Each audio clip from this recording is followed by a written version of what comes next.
Bonjour. Alors aujourd'hui, on va continuer la quatrième partie de la continuité, fonction réciproque d'une fonction continue et strictement monotone. Donc on va voir tout d'abord un exemple pour comprendre qu'est-ce que ça veut dire la fonction réciproque. Alors prenons par exemple le cas suivant. C'est le cas, par exemple, de cette fonction f de x est égal à x carré. Alors, dans ma définition de la fonction f, c'est R. Donc si on prend ces exemples-là, si je prends x, alors f de x, c'est-à-dire f de 0, c'est 0 au carré, c'est 0. Si je prends 0,5 au carré, ça donne 0,25. Donc chaque nombre a son image. Donc chaque nombre ici s'appelle image.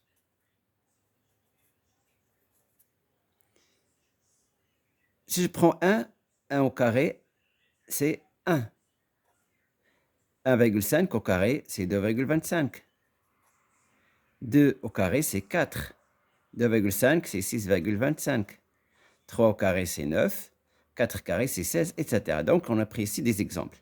Bon, pour passer de cet ensemble, imaginons c'est un ensemble ici, à cet ensemble-là, donc, la fonction qu'on avait, c'est f. Donc, chaque nombre ici s'appelle image. Et chaque nombre ici s'appelle antécédent.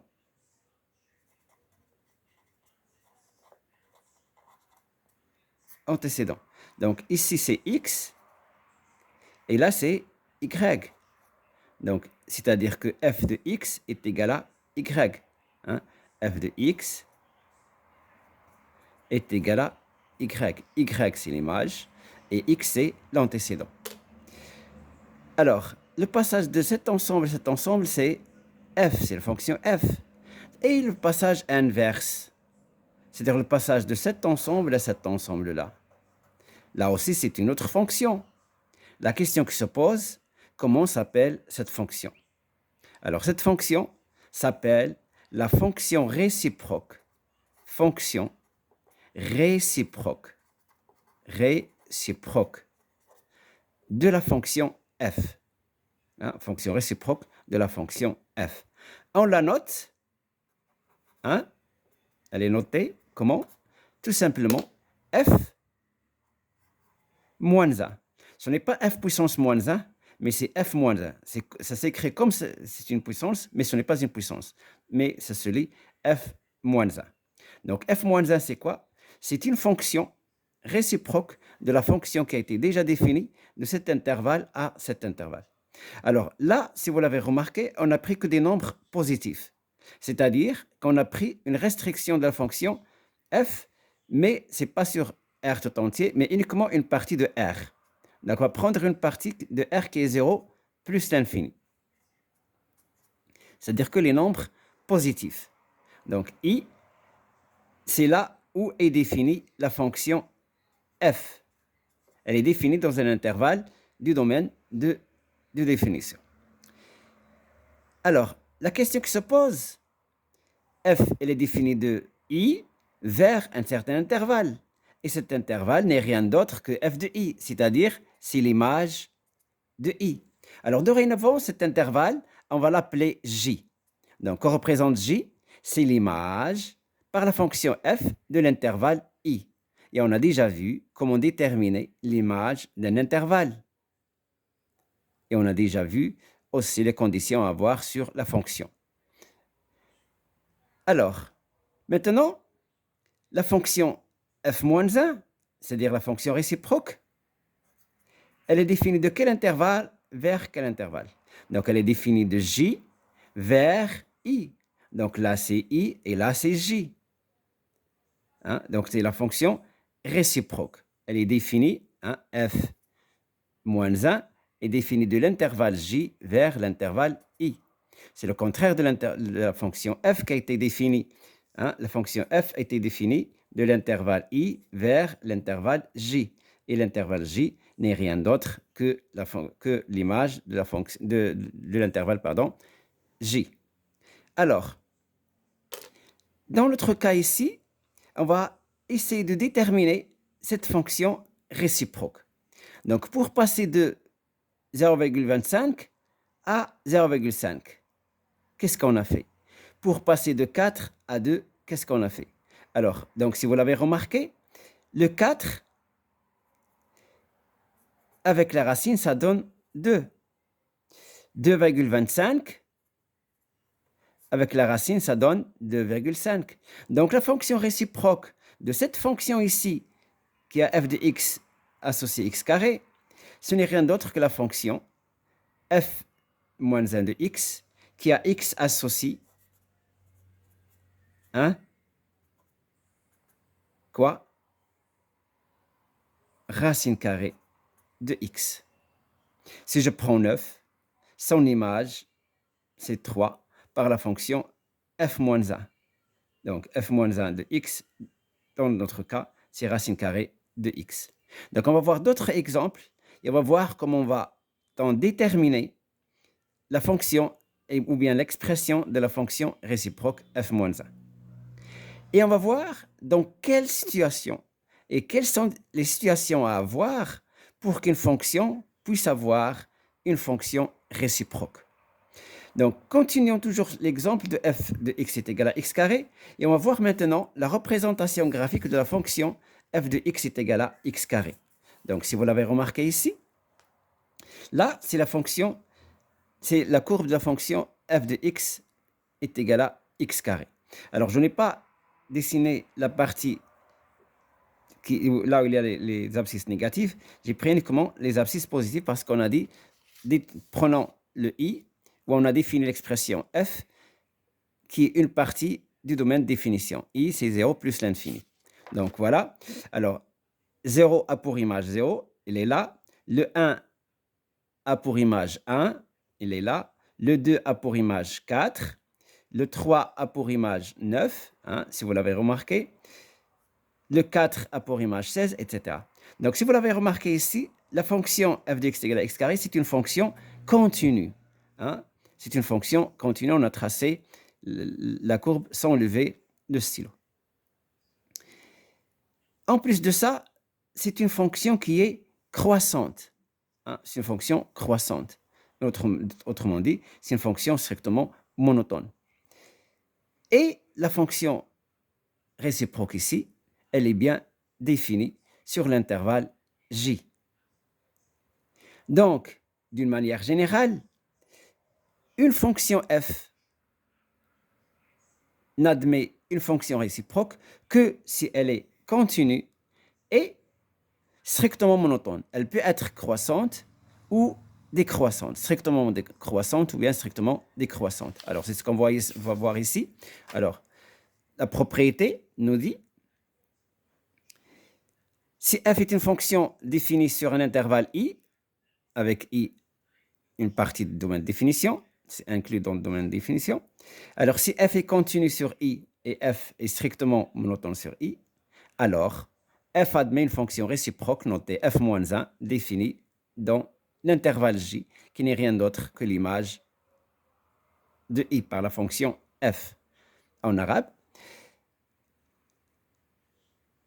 الدالة العكسية لدالة متصلة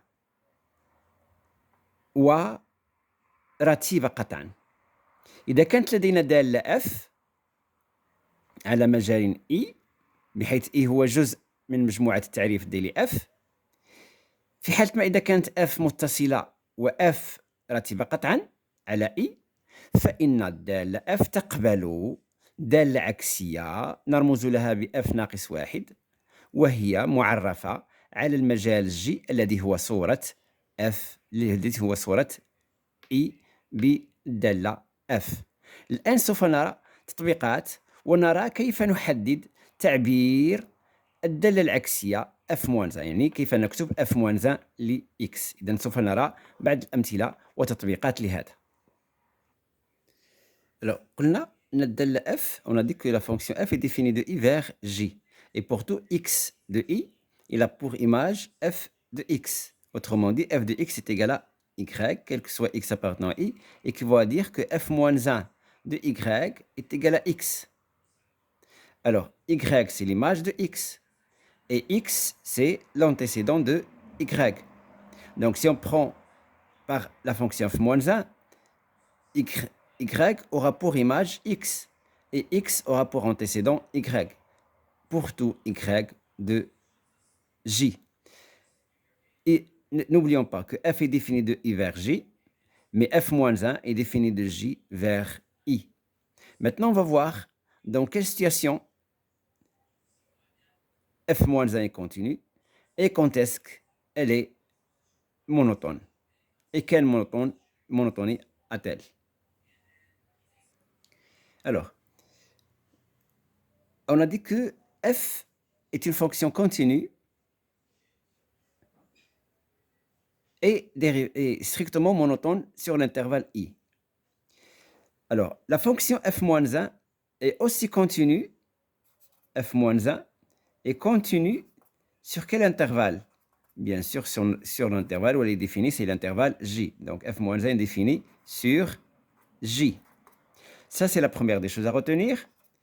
La première des choses. Et la deuxième des choses, c'est que la fonction f-1, elle a la même monotonie que la fonction f. لأن الدالة f-1 نفس رتابة الدالة f. لأن f-1 دالة متصلة على j ولها نفس رتابة الدالة f. Alors f-1 a la même monotonie, c'est-à-dire le même sens de variation. Alors f-1 a le même sens de variation que la fonction f. Ça veut dire, si f est strictement croissante, la fonction f-1 est aussi strictement croissante. Si f est strictement décroissante, alors f-1 est aussi strictement décroissante. Mais où ça? Hein? F, si elle est croissante sur i, f-1 est strictement croissante sur j, pardon. Si f est strictement décroissante sur i, alors f-1 est strictement décroissante sur j. Donc, f-1 a le même sens de variation que la fonction f. C'est-à-dire, si f est strictement croissante sur i, alors f-1 est strictement croissante sur j.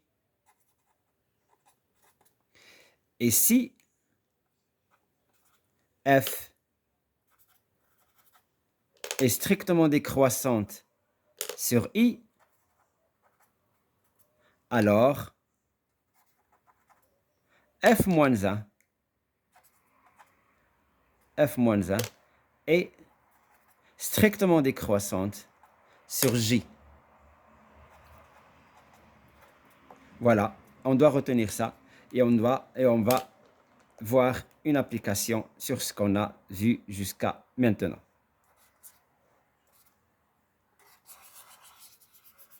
Merci. Alors, on va voir l'application suivante. Soit f la fonction définie par f de x égale x carré moins 1 sur x carré plus 1 sur R. Calculons la limite en moins l'infini plus l'infini. Montrons que f' de x égale à 4x sur x carré plus 1 tout carré, quel que soit x appartenant R. Dressons le tableau de variation de f.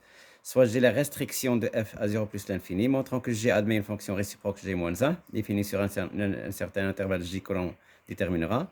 Dressons le tv de g moins 1 et déterminons g moins 1 de x pour tout x de j. Alors maintenant, on va faire la correction de cet exercice.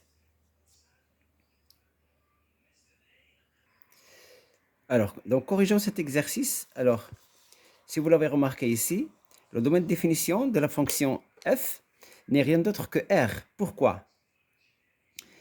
On sait que le domaine de définition, c'est l'ensemble des x appartenant à R, tel que f de x existe, c'est-à-dire f de x appartenant à R. Or, ici, quel que soit x appartenant à R, f de x appartenant à R, du fait que x carré plus 1 est un nombre qui est toujours différent de 0. Hein? Donc, domaine de définition n'est rien d'autre que moins l'infini plus l'infini. Alors, maintenant, calculons limite de f de x quand x tend vers plus l'infini. Limite de f de x quand x tend vers plus l'infini. On a f de x égale à x carré plus moins 1 sur x carré plus 1. Donc, ce qui donne limite de x carré moins 1 sur x carré plus 1. Or, quand on avait vu les limites, on avait vu les limites des fonctions rationnelles, on avait dit que si on a un polynôme sur un polynôme, donc on prend le plus grand degré, donc ce qui donne x carré sur x carré, et la limite de x carré sur x carré, ça va donner limite de 1, donc là, c'est 1. La même chose pour la limite de f de x quand x tend vers moins l'infini, donc on prend les plus grands degrés, hein, c'est x carré sur x carré, quand x tend vers moins l'infini, et qui dit x carré sur x carré, c'est 1, donc ça va donner 1. Donc ceci, c'est la première question. Deuxième question. Alors, montrons que f' de x est égal à 4x sur x carré plus 1 le tout carré. Alors ici, du fait que le domaine de définition c'est R, et partout f est bien défini, donc f est dérivable sur R,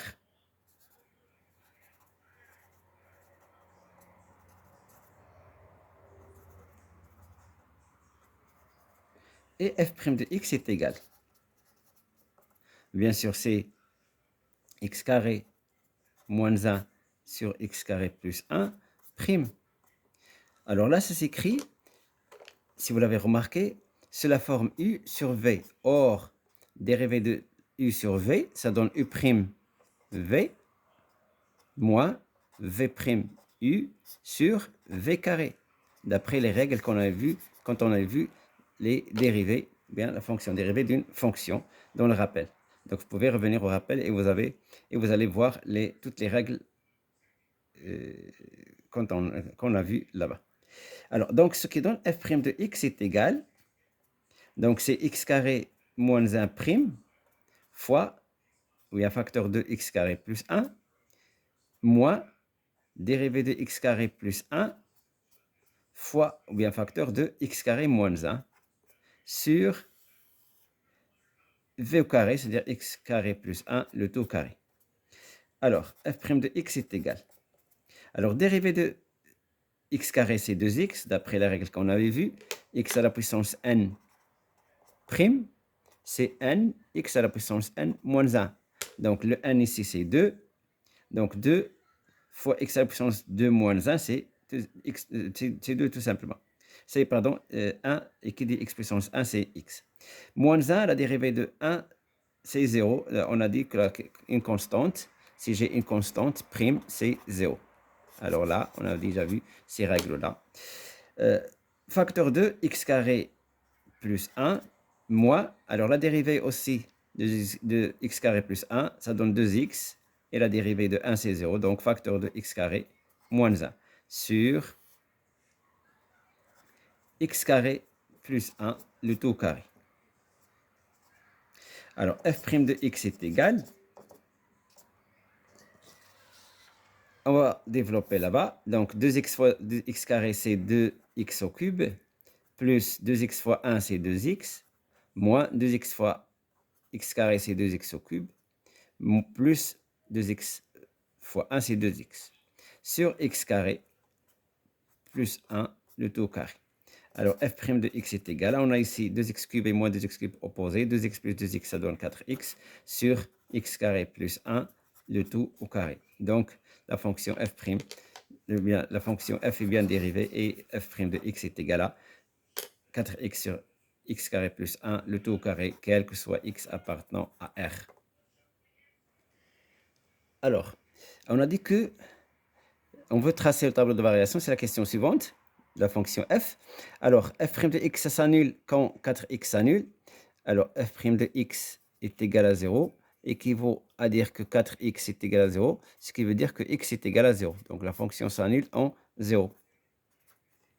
Alors maintenant, le signe de f' de x, alors x carré plus 1, le tout carré, c'est toujours positif. Donc, le signe de f' de x, c'est le signe de 4x. 4 positifs, donc c'est le signe de x. Alors x, il est positif là et il est négatif. Alors x est positif quand il est supérieur à 0, il est négatif quand il est inférieur à 0. Donc la fonction, elle est décroissante sur l'intervalle moins l'infini 0 et elle est croissante sur l'intervalle 0 plus l'infini. Alors là, en moins l'infini, plutôt la limite c'est 1 et en plus l'infini, la limite c'est 1. Et l'image de 0 par la fonction f, si on remplace ici, c'est 0 moins 1 sur 0 plus 1, ce qui donne moins 1 sur 1, ce qui donne moins 1. Donc la fonction descend de 1 à moins 1, puis elle remonte jusqu'à 1. Alors, la question suivante est, prenons tout d'abord g et la restriction de f à 0 plus l'infini. C'est-à-dire que la fonction g, elle a la même expression que la fonction f, c'est-à-dire que g de x est égal à x carré moins 1 sur x carré plus 1.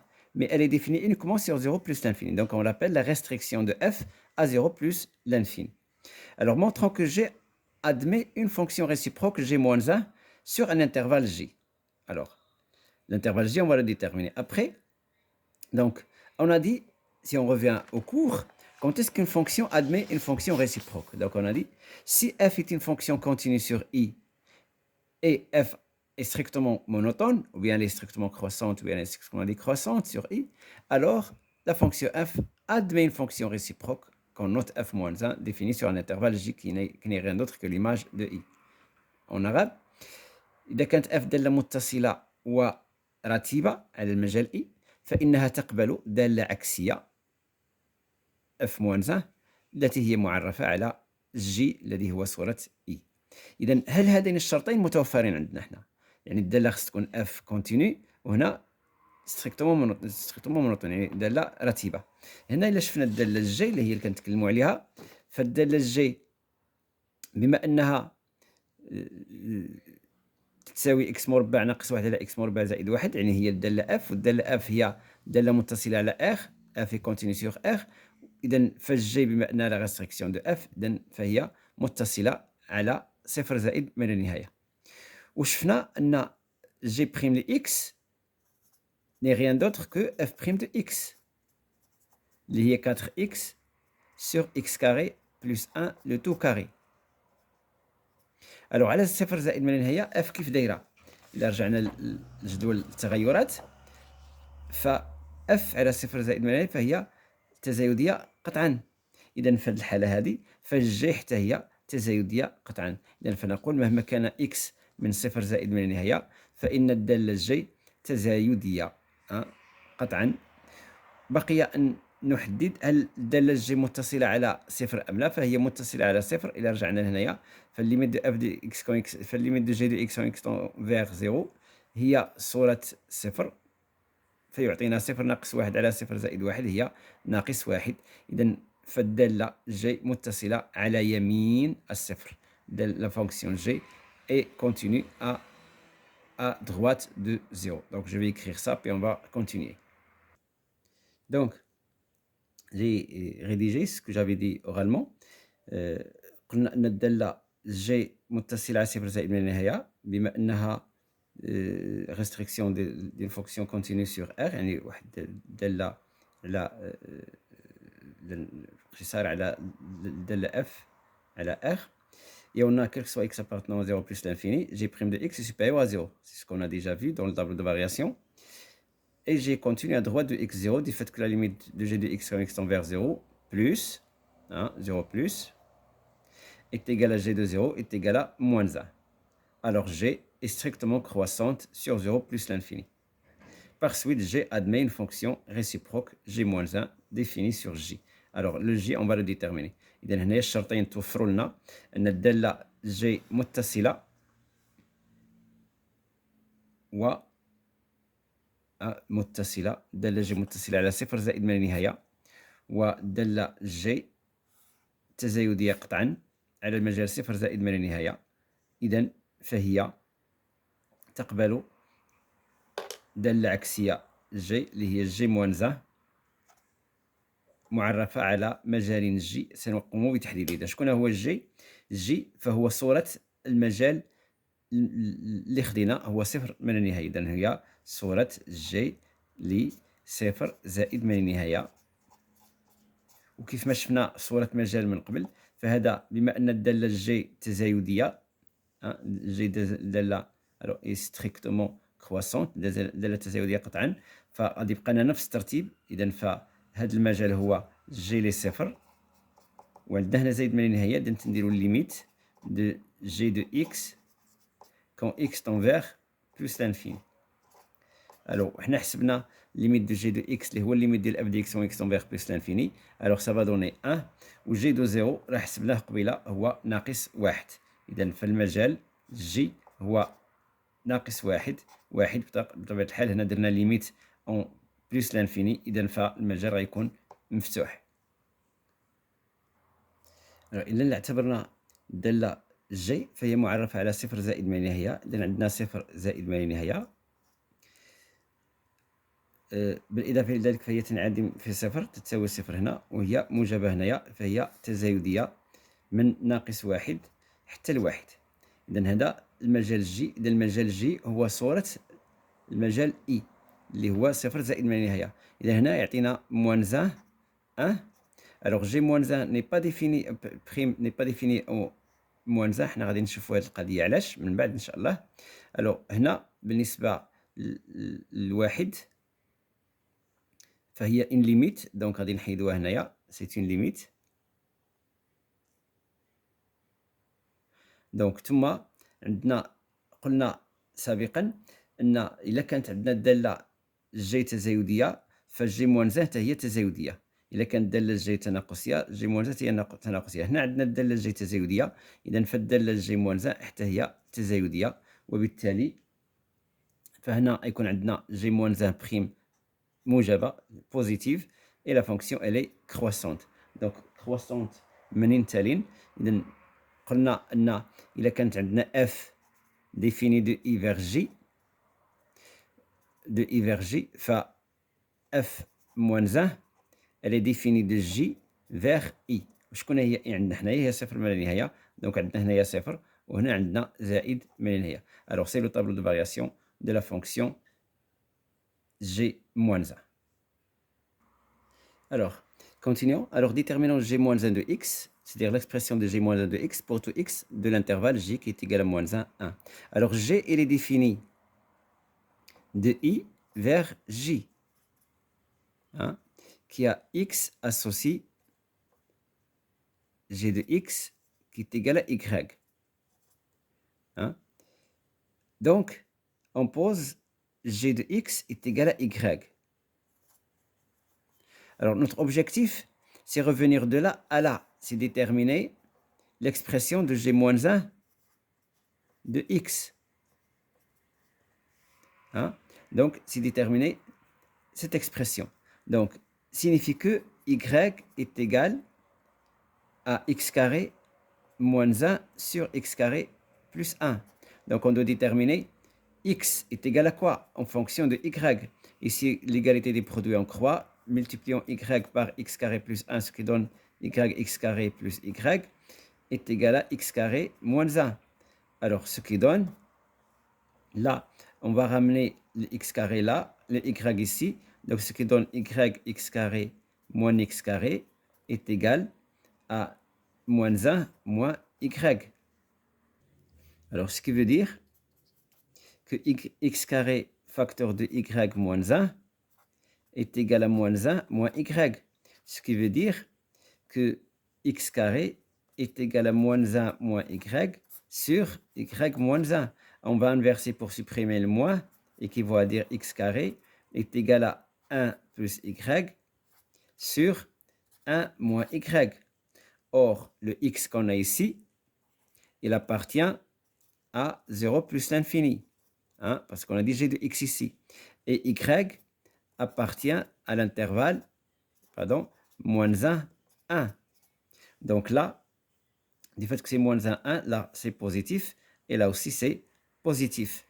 Donc équivaut à dire que on va supprimer le carré, on va mettre ici la racine. Donc la valeur absolue de x est égale à 1 plus y sur 1 moins y, racine carrée. Donc, du fait que x est positif, hein, du fait que x est positif, alors la valeur absolue de x est égale à x, car x est positif, elle appartient à 0 plus l'infini. X appartient à 0 plus l'infini. Donc, ce qui donne x est égal à la racine carrée de 1 plus y sur 1 moins y. Alors, qui dit x dit hein, l'antécédent de y. Et par conséquent, quel que soit x appartenant à R, d'où, quel que soit x appartenant à R, d'où quel que soit x, pardon, quel que soit x appartenant à moins 1, g moins 1 de x est égal à la racine carrée de 1 plus y sur 1 moins y. Merci et à la prochaine fois, Inch'Allah.